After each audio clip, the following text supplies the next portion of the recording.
Hello guys, if you're new to my YouTube channel, I'm Kaz. On this channel, I vlog about my work, my church life, and my personal experiences. If you'd like to support me on my journey, feel free to subscribe to my YouTube channel. Thank you so much.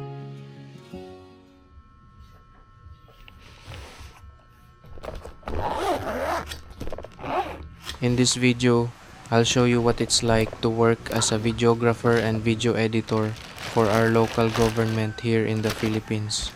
I hope you enjoy the video. Today is Monday and I'm packing my things, including some extra clothes to change into in case I'm assigned to work in the field today. This is how I usually start my mornings, getting everything ready for a full day of work. I don't usually have time to eat breakfast at home, so I just buy something to eat once I get to town. Cooking in the morning takes too much time, and I'd rather use those extra minutes to get a little more sleep. Right now, my two siblings aren't home either.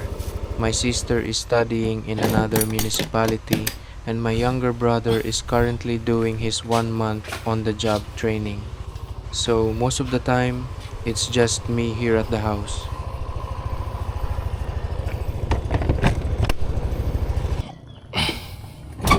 My workplace is about 8 kilometers from my home, so I have to wake up early every morning. The ride usually takes around 15 to 20 minutes.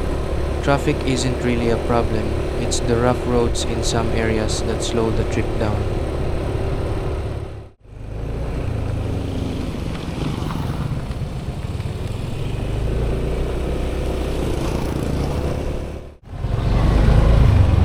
As soon as I arrived this morning, I already had my first assignment.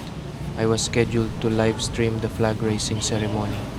I went upstairs to get the tripod with the phone mount, but I couldn't find it anywhere.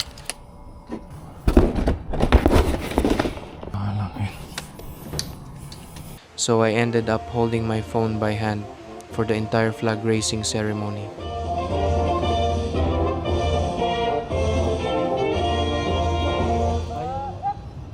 For the year 2024, our budget allocation was 323,168.70.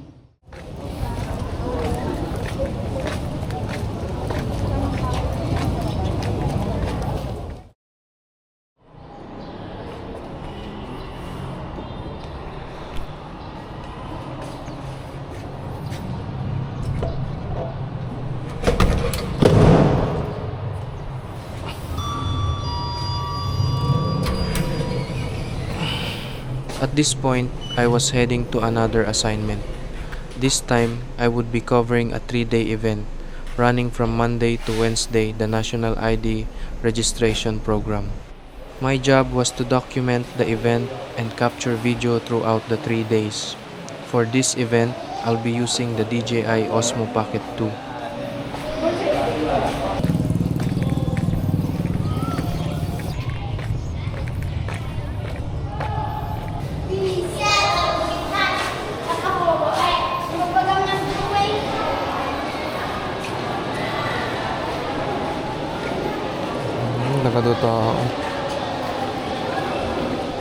When I arrived at the Tourism Activity Center, there were already a lot of people waiting. My coworker, Lloyd, who was also documenting the event, was already there. Since the line was still long and the venue was busy, I started capturing a variety of B-roll shots. There wasn't really a formal program or anyone giving speeches, it was simply the national ID registration process, so most of the footage focused on the registration activities and the people being served.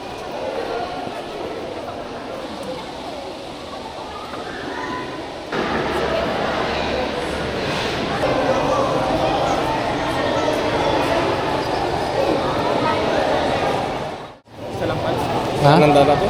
Sala niya lang? Oo. Angat-angat sila. After we had captured enough footage and photos, we decided to head back to the office for the meantime. We plan to return later that afternoon to film a few more clips and get additional coverage of the event.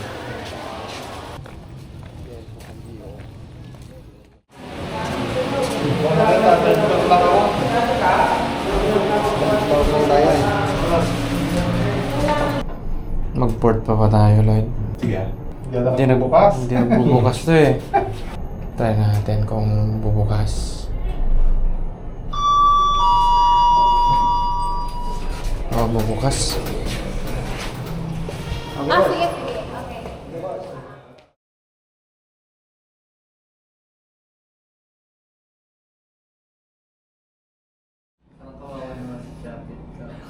Around this time, I received a message from our department head asking me to personally visit the local police station.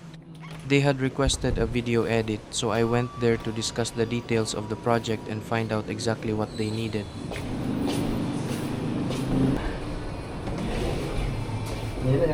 Awanan eh.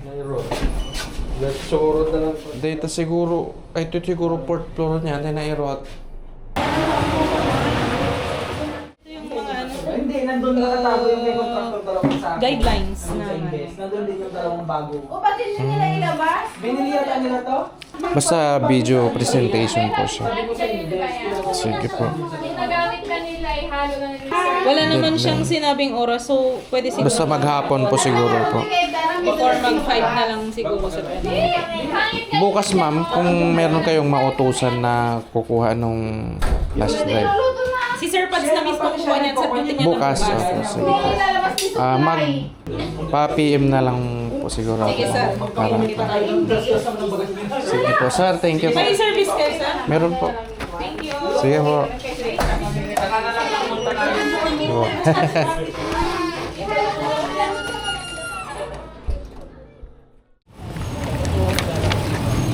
After I received the guidelines, I immediately returned to the office and checked the contents of the flash drive. The pictures and videos were properly labeled, which made them easy to organize. However, my challenge was figuring out how to edit the video because they didn't provide any specific instructions. They simply told me to compile all of the videos and images into one video. I proceeded with editing the video because the deadline was the next day, making this a rush project. In the meantime, one of my co-workers covered the National ID registration program so I could focus on finishing the edit. A little while later, we were treated to a pleasant surprise pancit from a birthday celebration. I paused my editing for a while and took a short break.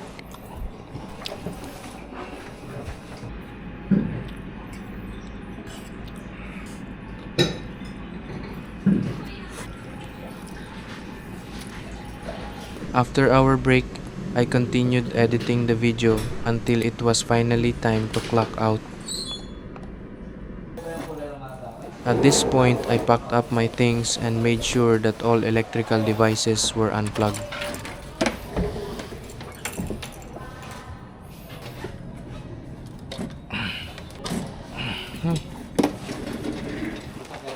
We also covered our equipment with plastic sheets to protect them in case water leaked from the ceiling.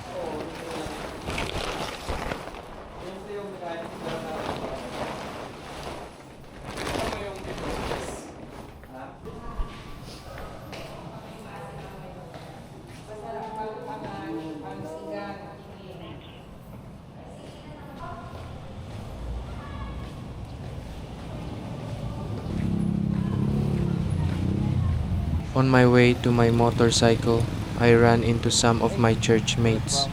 We chatted and joked around for a few moments before I headed to church for our Monday evening prayer meeting.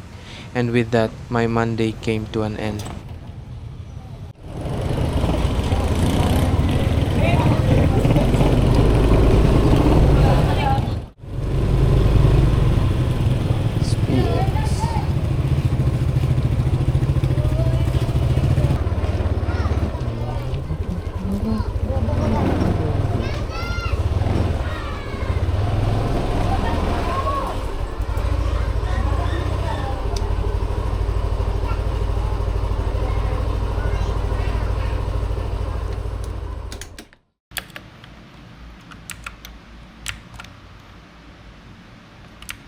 Today is Tuesday and I continued working on the PNP video since it was their deadline day.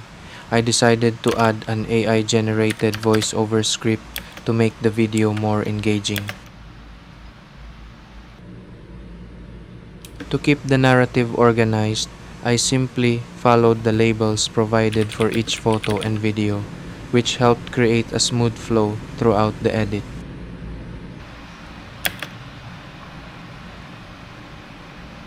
This project was my main focus for the entire day since I had to finish it before the deadline. They pick up the video at around 2 p.m. but I forgot to capture that moment on camera. However, here was the feedback from the PNP after they received the video. One of the police officers I worked with on this project offered to give me some money for snacks as a token of appreciation, but I respectfully declined. I was simply glad that they were satisfied with the final video.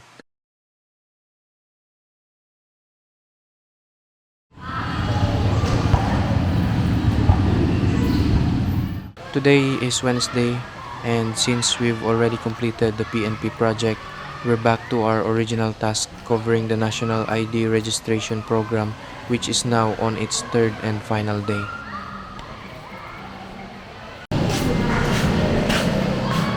Once I had captured all the footage I needed, I left right away so I could start editing the video and finish it the same day.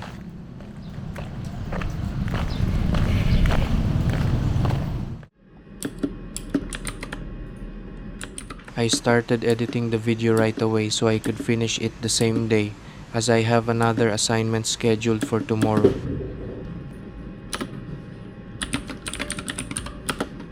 For this kind of event, where there isn't much happening and there are no speeches, just the key highlights, I can usually edit and complete the video on the same day.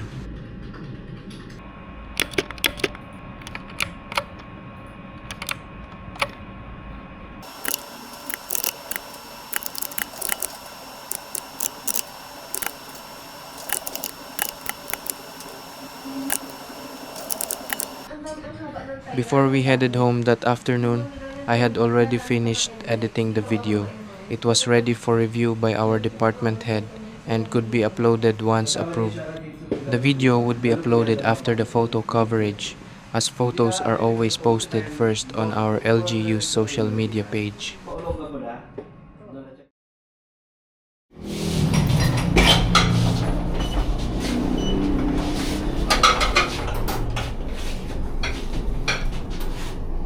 Today, we have a new assignment.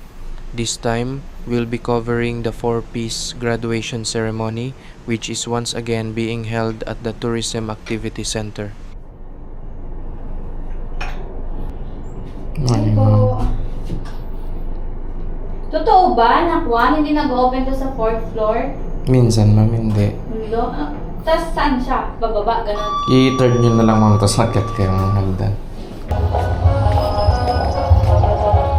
At this point, loud music was playing throughout the Tourism Activity Center, so I muted the audio from this clip for the time being.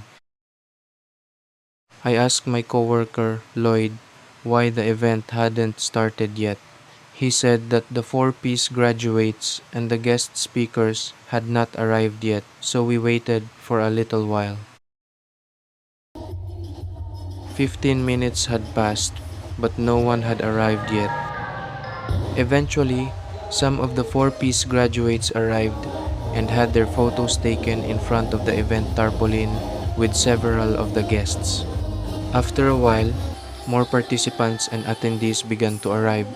However, by then, it was already 10 a.m., even though the program was scheduled to start at 8 a.m., and we had been waiting since 8 a.m.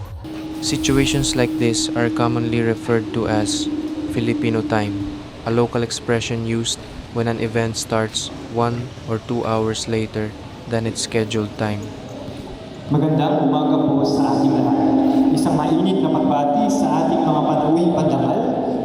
As soon as the event started, I captured plenty of B-roll footage from the very beginning so I would have more options and flexibility during the editing process.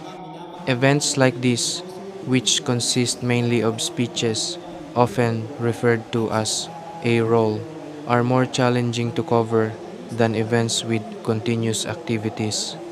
Most of the time, there is little opportunity to sit down because you have to record the speaker while also looking for opportunities to capture B-roll that can be layered over the speech during editing.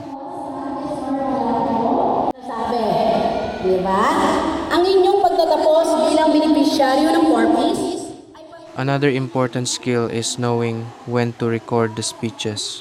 I usually don't start recording during the opening greetings, since those moments are often repetitive and less essential for the final edit. Instead, I begin recording after the greetings are over. This helps conserve the camera's battery life and storage space while still capturing the most important parts of the speech. Covering this type of event requires balancing quality and efficiency. You have to be selective about what you record while also capturing enough footage to give yourself plenty of options during the editing process. Mga minamahal naming purpose beneficiaries, mga opisyal ng lokal na pamahalaan, mga minamahal na partner agencies. Finally, after a series of speeches, the recognition of the 4-piece graduates began. This is usually the point where you know the event is nearing its end, as the recognition ceremony is typically one of the final parts of the program. Bunga ng ating sariling pagsisikap, yung pong dedikasyon, determinasyon. This was the final speech of the event. Once it concluded, the program officially came to an end. Sa pagharap natin sa bagong yugto ng ating buhay. Once the event was over, we headed back to the office. Thankfully, the event organizers were very generous and provided us with snacks, pancit, and soft drinks, which was a nice treat after covering the program.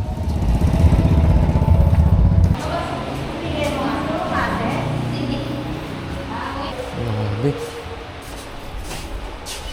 Masa na naman, pawe. Ayan, bubukas yan. When we arrived at the office, I didn't go inside right away because my polo shirt was soaked with sweat and I needed to change into a clean shirt. I asked one of my coworkers to bring my spare clothes from my bag so I could change before going into the office. I always bring an extra set of clothes for situations like this, especially after covering outdoor events. Having a change of clothes helps me stay clean and comfortable before continuing with the rest of my work at the office. Thank you.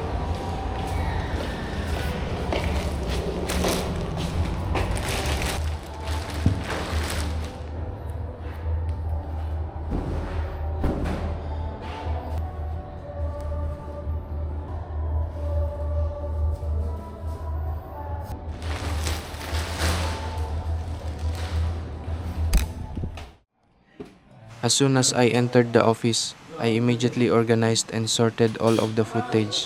I usually transfer the files to my external SSD because my laptop's internal storage fills up quickly. I also edit directly from the SSD, which provides more storage space for large video files. Transferring the footage right away also frees up space on the memory card, ensuring it is ready to be used again for the next event I need to cover.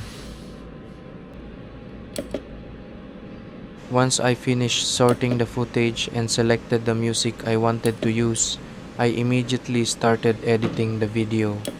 My goal was to finish it by the following day, which would be the last working day of the week.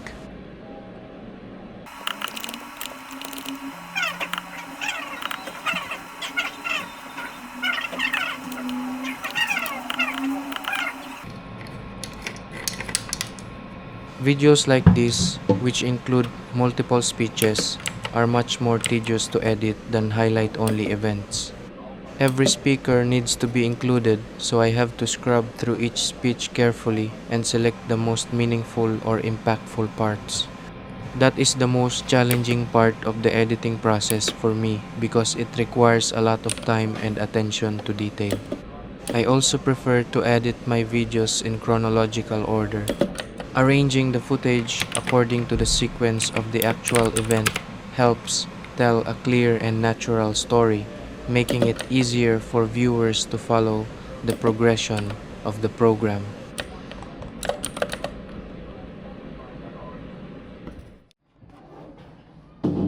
At this point, it was time to head home for the day, and I still hadn't finished editing the video.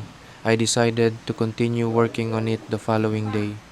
Before leaving, I packed up my equipment and prepared my belongings so I could head home and get some well-deserved rest.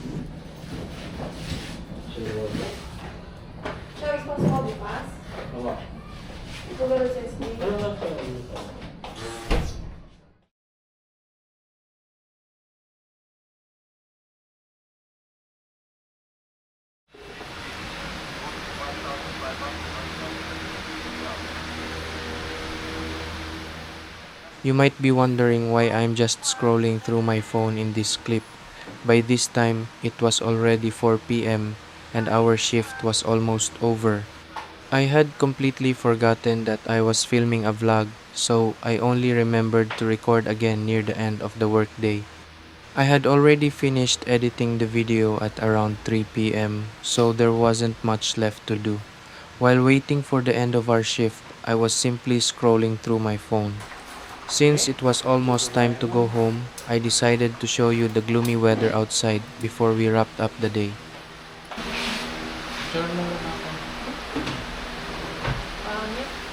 It's currently the rainy season, so we often experience heavy rainfall and tropical storms frequently pass through the Philippines.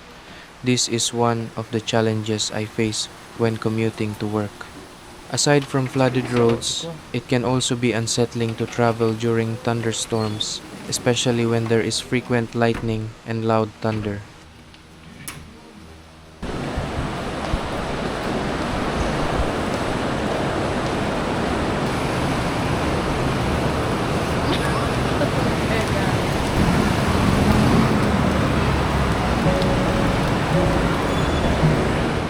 Looking back on this week's work, I was reminded that every assignment brings a new experience. Some events are simple and can be edited within the same day, while others require more patience because of long programs, multiple speakers, and the need to carefully choose the best moments during editing.